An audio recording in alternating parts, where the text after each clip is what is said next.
Importance అకేషన్స్లో చాలామంది makeup చేసుకోవడం అనేది సహజమే. అయితే మేకప్ చేసుకోవడానికి ముందు మనం స్కిన్ని ప్రాపర్గా ప్రిపేర్ చేసుకున్నట్టయితే మనం చేసుకునే మేకప్ మంచి గ్లోనెస్ని ఇస్తుంది. సో ఫస్ట్ థింగ్ మనం చూసుకోవాల్సింది ఏంటంటే ఎక్స్ఫోలియేట్, అంటే డెడ్ సెల్స్ లేకుండా చూసుకోవాలి. మేకప్కు ముందే ఒక ఫ్యూ డేస్ ముందే చక్కగా ఎక్స్ఫోలియేట్ చేయించుకోవడం స్కిన్ని, డెడ్ సెల్స్ అన్నీ. దీనికి మెకానికల్ ఎక్స్ఫోలియేషన్ కానీ కెమికల్ ఎక్స్ఫోలియేషన్ కానీ ఏదైనా తీసుకోవచ్చు. కెమికల్ ఎక్స్ఫోలియేషన్ కూడా అంటే స్ట్రాంగ్ది కాకుండా రెగ్యులర్ ఎక్స్ఫోలియేషన్ తీసుకున్నట్టయితే సరిపోతుంది. సో దాంతోపాటు చక్కగా మాయిశ్చరైజ్ చేసుకోవడం స్కిన్ని.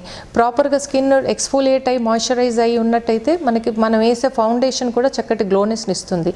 అలా కాకుండా డెడ్ సెల్స్తో ఉండి క్రాక్స్ ఉండి స్కిన్ ఉన్నట్టయితే వేసే ఫౌండేషన్ కూడా ప్రాపర్గా ఉండదన్నమాట, స్కిన్ హెల్తీగా కనిపించదు.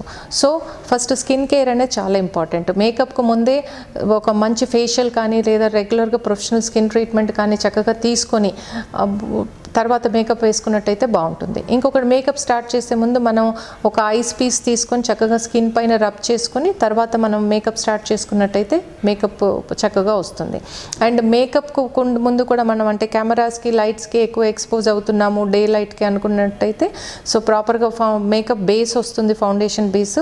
ఆ బేస్ అప్లై చేసుకొని ఫౌండేషన్ పెట్టుకున్నట్టయితే చక్కగా గ్లోనెస్ ఉంటుంది, స్కిన్ కూడా లాంగ్ లాస్టింగ్ ఉంటుంది. మన మేకప్ కూడా ఈ బేస్ వల్ల అలాగే మనం ఉపయోగించే ఐస్ వల్ల కూడా మనకు ఫ్రెష్గా స్కిన్ ఎక్కువగా టైం ఫ్రెష్గా ఉంటుంది.